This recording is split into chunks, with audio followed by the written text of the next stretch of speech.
Salam Rahayu bagi keluarga jiwaku dimanapun Anda berada.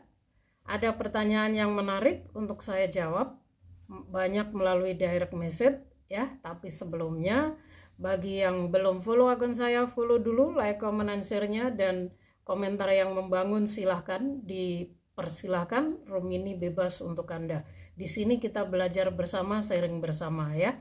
Oke, to the point pada pembahasan.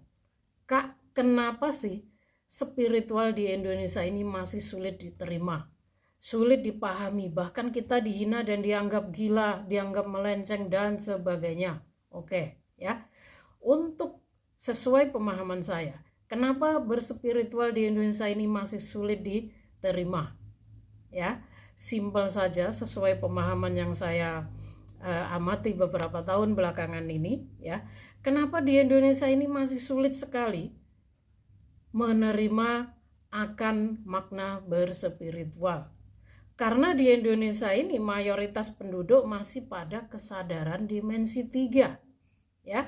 Kesadaran dimensi 3 yang masih penuh dengan kemelekatan terhadap agama, kepercayaan, aturan-aturan yang dibuat oleh si manusia itu sendiri melalui dogma dan doktrin yang tercipta dan sudah ditanamkan dari kita kecil, sehingga kemelekatan ini sulit untuk dihilangkan.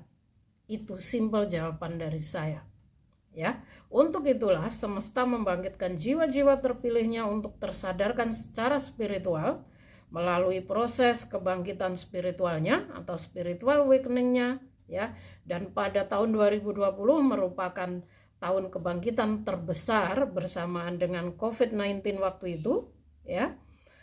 Tujuannya untuk menata kembali aturan-aturan yang telah rusak melalui para jiwa-jiwa terpilih ini. Karena semakin banyak yang tersadarkan secara spiritual, maka makin terciptalah kedamaian, cinta kasih, tanpa adanya perselisihan, saling menghina, saling menghancurkan, ya. Karena sebenarnya tujuan berspiritual itu adalah agar kita, ya, agar kita bisa dan tahu bagaimana belajar berkesadaran, agar kita tahu bagaimana saling menghormati, ya, saling mencintai sesama semua makhluk yang ada di alam semesta ini tanpa terkecuali. Ya, itu adalah makna berspiritual itu sendiri. Jadi tidak ada yang namanya perbedaan ras, suku, bangsa, warna kulit, perbedaan sosial, derajat, ya. Tidak ada. Bagi di hadapan semesta kita ini semua sama. Itulah tujuan semesta membangkitkan jiwa-jiwa terpilihnya untuk tersadarkan secara spiritual. Ya, paham ya? Mudah-mudahan ini bisa dipahami.